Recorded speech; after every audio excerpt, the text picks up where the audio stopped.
everyone. So my key takeaways this week were first that I loved the definition that Leanne Bell gave of social justice. I think that's one of the problems that we have is there isn't a definition, and when we have a definition, it either looks like a goal or looks like a process. And she said it was both a goal and a process. And I think that's really important because we can set goals that move us towards social justice, and so we have different objectives and we can see that we're meeting those objectives, and it could be sort of a map of getting there. But it has to be more than that. It has to be our way of viewing the world, so that when we make decisions about what we do and who we do it with, then we have to have that lens. We have to have that lens of social justice as we move forward, and that really is what's going to change things greatly. When she talked about the vision of equal participation, interacting democratically, making sure that we're looking at goals for the collective good, I think that's a wonderful vision. I think it's really hard for me to see and imagine what that would look like here as we move forward from where we are in our individualistic, capitalistic society.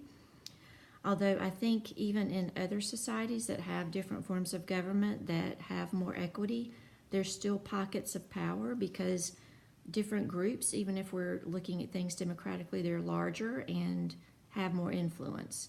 So maybe it's just that I don't have that trust in the human race, I guess, so I need to work on that.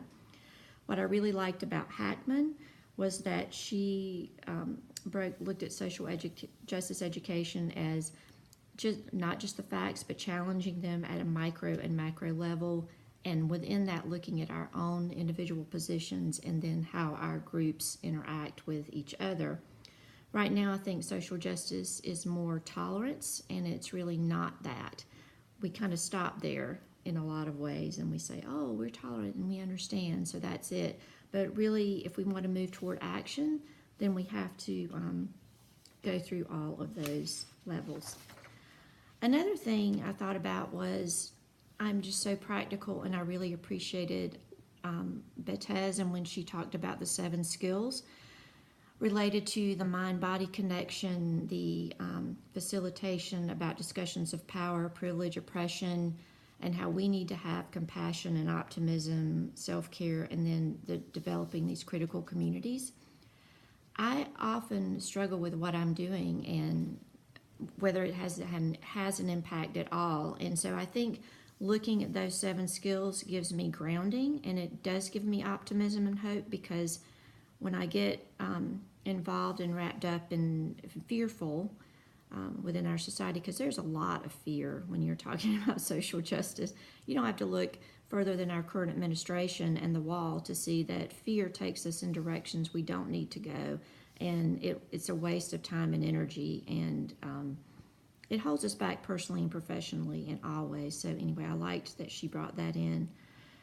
I also struggle with, speaking of administration and action, how do we take ourselves and our students out of that place of apathy and give them empowerment that they can make an impact? Because like North said, she said we can't lose sight of what's at stake, and it's people suffering.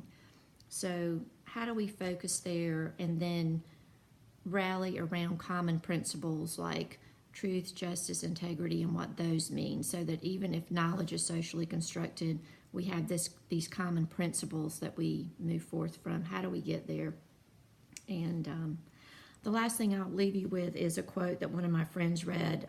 I saw it on Instagram, so I don't know the book yet. But the quote was, "The walls of your comfort zone are lovingly decorated with your lifelong collection of favorite excuses."